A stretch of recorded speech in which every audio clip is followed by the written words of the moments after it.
Everyone. Myself Neha Prakash Rane from MES College of Pharmacy Sonai. Today I am going to conduct a seminar on Pharmacy Act 1948. In Pharmacy Act 1948, we are going to see first one that the objectives, definitions, what is the Pharmacy Council of India, its constitutions and function, then education regulations, state and joint state pharmacy council, then registration of pharmacist, offences and penalties. In which first point is that the introduction. In India, there was no restrictions to practice the profession of pharmacy. One could practice this profession as any other profession. Persons having no knowledge and having no education in pharmacy or pharmaceutical chemistry or pharmacology were engaged in this profession.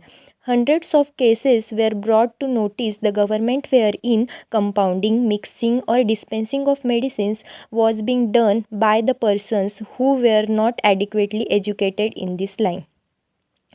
The system was causing great harm to the health of people by wrong compounding, mixing, or dispensing. So, it was found necessary to enact a law for the regulation of profession and practice of pharmacy. To achieve this goal, the Pharmacy Bill 1947 was introduced in the legislature, which was later referred to a select committee.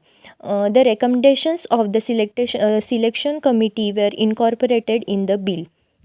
Then second point is that the definitions. First definition of Pharmacy Act is an act to regulate the profession of pharmacy. Second one is that what is registered pharmacist, in which a person whose name is for the time being entered in the register for the state in which he or she is for time being residing or carrying on his profession or business of pharmacy. That this is known as registered pharmacist.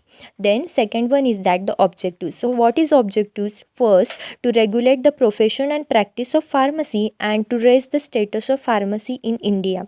Second one is that the Constitution of Pharmacy Council of India as responsible evolving educational standards and regulation of the course in pharmacy through education regulations. Third one is that the Constitution of State Pharmacy Council of India for registration of pharmacists and for regulation of professional activities. These are the objectives of Pharmacy Council of India. Then, what is the education regulations? In which the subjects to the provision of Section 10 of the Pharmacy Act 1948, Central Council, after approval of central government, may make regulations prescribing the minimum standards of education required for qualification as a pharmacist, called as the education regulations. Then our next point is that what is the Pharmacy Council of India, in which constitutes under the section 3 of the chapter 1 by the central government. The first Pharmacy Council of India constituted by the central government in 1949. It is reconstituted in after every 5 years. It consists of three types of members. First one is that the elected member, second one is that the nominated member, and third one is that the ex officio members. So we are going to see first one, that is the elected members, in which 6 members are elected by UGC from teaching profession, 1 member elected by MCI, 1 member is elected by State Pharmacy Council. Then next one is that the nominated members, in which 6 members nominated by central government, 1 representative each from UGC and AICTC, then 1 registered pharmacist from each state or union territory. Then our last point is that the ex officio members, in which the Director General of Health Services, the Director General of Central Drugs Laboratory, and third one is that the Drugs Controller of India.